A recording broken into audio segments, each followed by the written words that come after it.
আওয়ামী লীগ আমলে যতটুকু স্বাধীনতা ছিল আপনি এখন তাও নাই। ডিজিএফআইয়ের যে মিডিয়া সেল রমরমা, এবং ওই মিডিয়া সেলের বহুজন মালিকদের কাছ থেকে সরাসরি তারা টাকা পয়সা নিত।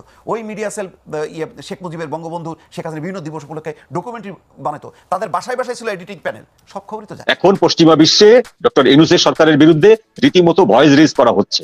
একটিমাত্র উপায় হচ্ছে যারা এই গোষ্ঠীকে বসিয়েছে তারাই শুধুমাত্র পারে এই গোষ্ঠীকে এখান থেকে সরাতে।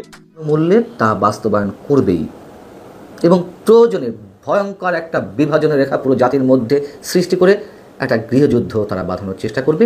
তার ইঙ্গিত আমরা তো নানানভাবে পাচ্ছি। এতটা নিচে নামতে পারে সরকারি পদ পদবি বা রাষ্ট্রীয় পদ পদবি রক্ষার জন্য? বাংলাদেশে একটা গৃহযুদ্ধ লাগতে যাচ্ছে খুব শীঘ্রই।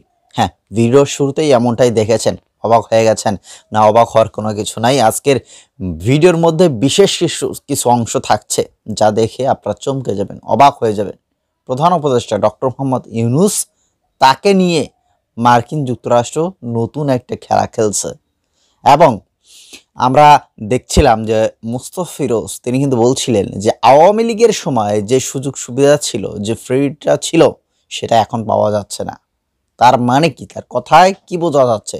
যে আওয়ামী লীগই ভালো ছিল। প্রিয় দর্শক শ্রোতা যারা দেখছেন, আওয়ামী লীগের হন, বিএনপির হন, যেই হন না কেন, ভিডিওটা একটু দেখেন, সম্পূর্ণ দেখেন, দেখলে পরে পুরোটা বুঝতে পারবেন। চলেন আগে আমরা মূল ভিডিওতে ফোকাস করি। আমরা তো নানানভাবে পাচ্ছি, নানানভাবে, এবং তারই এক ধরনের একটা প্রতিধ্বনি আমরা শুনতে পেলাম শনিবার রাজধানীতে একটি অনুষ্ঠানে অ্যাটর্নি জেনারেল মোহাম্মদ আসাদুজ্জামানের কণ্ঠে। তিনি বিশাল একটা বিপ্লবী বাণী দিয়েছেন। তার বক্তব্যটা একটু ছোট্ট করে শোনায় আগে। অ্যাটর্নি জেনারেল বলছেন, আন্তর্জাতিক অপরাধের ট্রাইব্যুনালে যারা দণ্ডিত হবেন তারা নির্বাচনে অংশ নিতে পারবেন না। খুব ভালো কথা, আমরা জানি সবাই। এবং দণ্ডিত করার প্রক্রিয়া, বিচারিক প্রক্রিয়া, তাদের পক্ষ থেকে কিভাবে কি করা হয়েছে তাও কম বেশি আমরা জানি। অ্যাটর্নি জেনারেল বলছেন আওয়ামী লীগের সঙ্গে সবচেয়ে ভয়ঙ্কর যে বক্তব্যটি তিনি দিয়েছেন শনিবার, তিনি বলছেন যে আওয়ামী লীগের সঙ্গে যারা জড়িত তাদেরও আইনের আওতায় আনার সুযোগ আছে। তার মানে কি? সুযোগ যেহেতু আছে, আইনের আওতায় আনা হবে। আচ্ছা, পরে আসছে বিষয়ে। রাজনৈতিক দ্বন্দ্ব থাকলেও আওয়ামী লীগের বিরুদ্ধে সব দল ঐক্যবদ্ধ, মানবতা বিরোধী অপরাধের দল হিসেবে আওয়ামী লীগের বিচার করা যাবে। তার মানে বিচার করবে, নিঃসন্দেহে একটা বিপ্লবী বাণী। কিন্তু আওয়ামী লীগের সঙ্গে যারা জড়িত তাদের সবাইকে বিচারের আওতায় আনা যাবে, আনার সুযোগ রয়েছে, এই কথার অর্থ কি? এমন আইন কোথায় বাংলাদেশের? যারা গুম, খুন, দুর্নীতি, লুটতরাজ, টাকা পাচার ইত্যাদি ইত্যাদির সঙ্গে জড়িত তাদের সবার বিচার হোক, কেউ তো আপত্তি জানাচ্ছে না। কিন্তু আওয়ামী লীগের সঙ্গে জড়িত তার মানে কি? কত কোটি মানুষের বিচার তারা করতে চায়। এই নতুন তত্ত্ব কোত্থেকে হাজির করলেন অ্যাটর্নি জেনারেল সাহেব? দেখুন, যে হিসাবটা দিতে চাচ্ছি এটি অনেকবার দেওয়া হয়েছে এর আগে, তারপরেও একটু শোনায় আলোচনার জায়গা থেকে। আওয়ামী লীগের ভোট ব্যাংক কত ছিল, মানে কত ভোটার ছিল? 35 থেকে 40%। আওয়ামী লীগের জনপ্রিয়তা কমেছে, যদি ধরিও নেই কত শতাংশ কমবে? 35-40 থেকে 30-25 আছে তো। বাংলাদেশে বর্তমানে যে ভোটার 12 কোটি, তার 25% কত? 2.5 কোটি, মানে 3 কোটি ভোটার। আচ্ছা, জনসংখ্যা যদি 18 কোটি হয়, তার 25% কত? প্রায় 4.5 কোটি। এই 4.5 কোটি মানুষের বিচার করবেন? 4.5 কোটি মানুষকে যখন ইচ্ছে তখন যে কোনো মামলা মোকদ্দমায় জড়িয়ে আদালতে পড়বেন, কারাগারে পড়বেন? 4.5 কোটি মানুষের বিরুদ্ধে স্টিম রোলার চালানো হবে, আর এই কোটি কোটি মানুষরা চুপচাপ বসে বসে আঙুল চুষবে, কোনো ধরনের ক্রিয়া প্রতিক্রিয়া হবে না? তার মানে কি? যেভাবে পারা যায় একটা গৃহযুদ্ধের দিকে সরকার যে কোনোভাবে দেশকে নিয়ে যাবে। এই অ্যাটর্নি জেনারেলের রেফারেন্স দিয়ে প্রধান উপদেষ্টা প্রেস সচিব মিস্টার শফিকুল আলম একটি জ্বালাময়ী বক্তব্য দিয়েছিলেন। তিনি বলেছিলেন যে অ্যাটর্নি জেনারেলের কাছ থেকে তিনি নাকি শুনেছেন অন্তর্বর্তী সরকারের এখতিয়ার কতটা। অন্তর্বর্তী সরকার নাকি যা ইচ্ছে মানে যে কোনো চুক্তি, যে কোনো সিদ্ধান্ত যখন ইচ্ছে নিতে পারে, এই রাইটসগুলো নাকি অন্তর্বর্তী সরকারের রয়েছে। এই হচ্ছে এই অ্যাটর্নি জেনারেল মিস্টার মোহাম্মদ আসাদুজ্জামানের বক্তব্য। তিনি আবার মবকে সাপোর্ট করে শনিবার একই অনুষ্ঠানে কথা বলেন। কি বলেছেন? এই মবের সৃষ্টি হচ্ছে আওয়ামী লীগের 15.5 বছরের যে কর্মকাণ্ড, তার ক্ষোভের বহিঃপ্রকাশ। কিভাবে জাস্টিফাই করছেন একজন অ্যাটর্নি জেনারেল, রাষ্ট্রের সর্বোচ্চ আইনি কর্মকর্তা হয়ে? অ্যাটর্নি জেনারেল সরকারি পদ নয়, এটা রাষ্ট্র নিযুক্ত পদ। তারপরেও আমাদের দেশের যে সংস্কৃতি, তাতে অ্যাটর্নি জেনারেলরা সবসময় সরকারের পারপাসে সার্ভ করেছে, আমরা জানি। যে কোনো আইনি বিষয়ে এখন পশ্চিমা বিশ্বে ডক্টর ইউনূসের সরকারের বিরুদ্ধে রীতিমতো ভয়েস রেজ করা হচ্ছে। একটিমাত্র উপায় হচ্ছে, যারা এই গোষ্ঠীকে বসিয়েছে তারাই শুধুমাত্র পারে এই গোষ্ঠীকে এখান থেকে সরাতে। তো সেই বিষয়টা আমরা পরে আসবো। আমি শুধু এইটুকু বলে রাখি যে আমরা ডিপ স্টেটের কথা জানি, আমরা আইএসআই এর কথা জানি, আমরা তুরস্কের কথা জানি, যে এই কতগুলো শক্তি অপশক্তি মিলে এরকম একজন লোককে তারা ম্যানুফ্যাকচার করেছে, এরকম একজন লোককে তারা এখানে বসিয়েছে। বসানোর পরে দেশে একটা অরাজক পরিস্থিতির সৃষ্টি হবে। সেই অরাজক পরিস্থিতির ভেতর দিয়ে ওই যে শক্তিগুলো তাদের নির্দিষ্ট যে পারপাস সেগুলো সার্ভ করবে, তাদের নির্দিষ্ট যে আছে কাঙ্ক্ষিত লক্ষ্য, তারা সেটি অর্জন করবে। কিন্তু সেই অর্জন করার সময়ও একটা টাইম লিমিট আছে, এত দিনের ভিতরে অর্জন করতে হবে। আর তোমাকে আমরা তো বছরের পর বছর অনির্দিষ্ট সময় দিতে পারবো না। সেই জন্য আমি বলছি যে 1 বছর হয়ে গেল এবং এখন অলরেডি ভয়েস রেজ করা হচ্ছে। এখন পশ্চিমা বিশ্বে ডক্টর ইউনূসের সরকারের বিরুদ্ধে রীতিমতো ভয়েস রেজ করা হচ্ছে।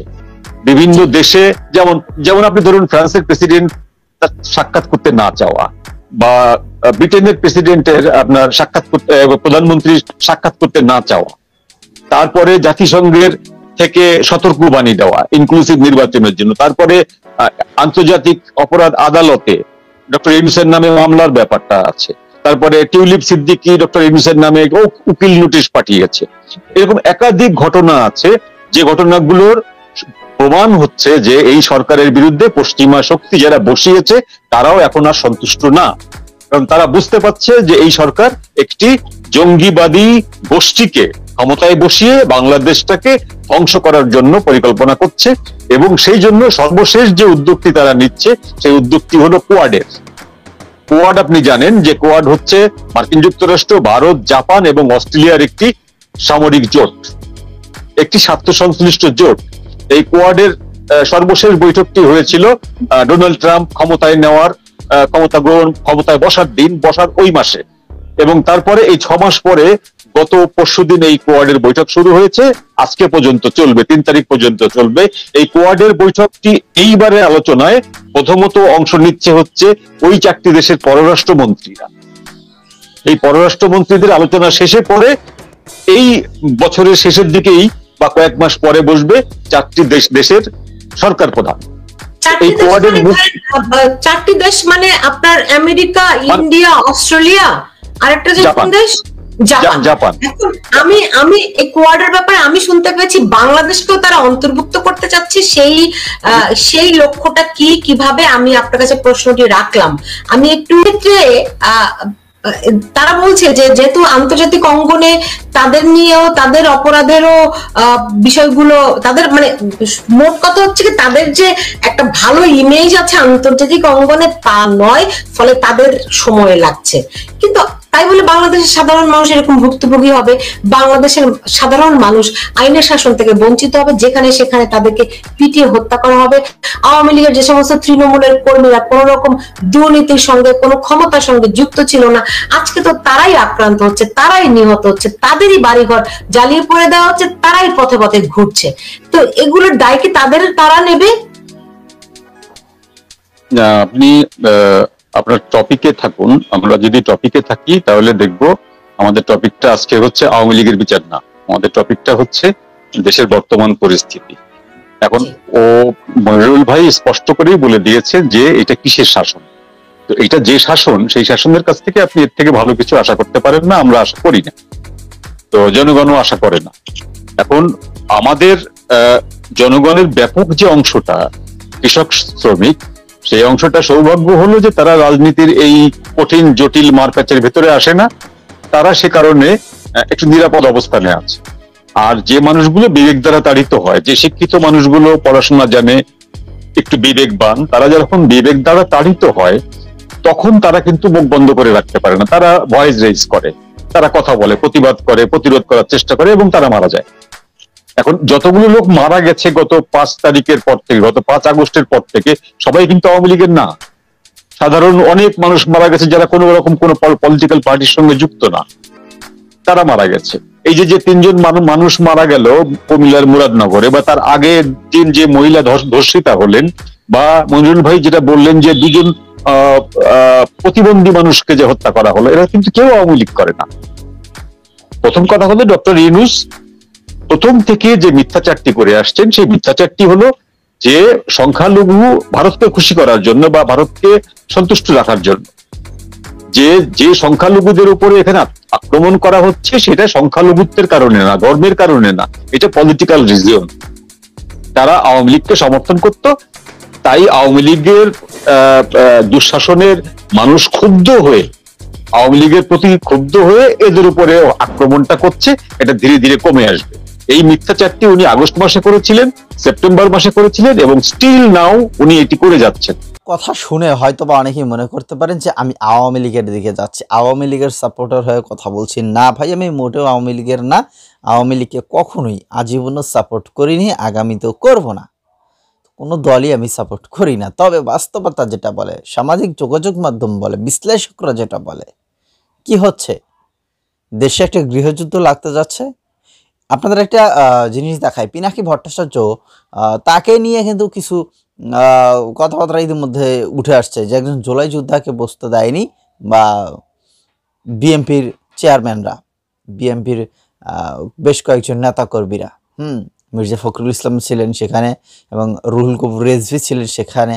তো এইটা নিয়ে কিন্তু একটা চুলচেরা বিশ্লেষণ হয়ে গেছে ইতিমধ্যেই। সেই জুলাই যোদ্ধা ছেলেটি বলেছে যেটা একদম ভুয়া মিথ্যা কথা ছড়িয়েছে পিনাকি ভট্টাচার্য, যেটা পুরোটাই উল্টে দিয়েছেন তিনি। তো আসলে বাংলাদেশে গৃহযুদ্ধ খুব শীঘ্রই লাগতে যাচ্ছে। ভালো থাকবেন। এবং হ্যাঁ, আপনাদের কাছে কি মনে হয় যে আগামী দিনে আওয়ামী লীগকে প্রয়োজন আছে কিনা, বা আগামী দিনে গৃহযুদ্ধ লাগতে যাচ্ছে কিনা, মন্তব্য করে লিখবেন কমেন্টে।